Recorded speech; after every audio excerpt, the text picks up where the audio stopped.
Hey guys, Nathan Stickney here at Foot and Ankle Associates of North Texas, and I'm going to go over what's called the gel toe cap. We use this toe cap for a lot of different reasons. One of the main reasons is for a hammer toe. A hammer toe is a toe that is curled, so it curls like that. When it curls, you get a lot of pressure on the tip, and it can cause calluses, even wounds, and it can cause a lot of discomfort. Some of the other reasons we use a toe cap is for runners.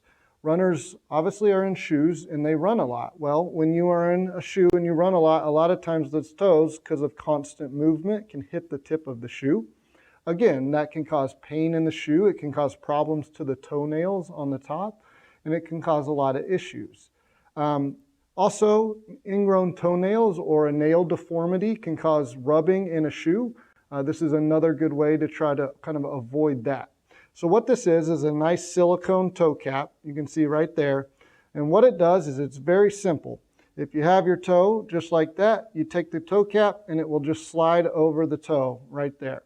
So what that will do is that silicone is nice and padded. It will pad the tip of your toe or the top of your toe so it doesn't rub in shoes or any other kind of objects.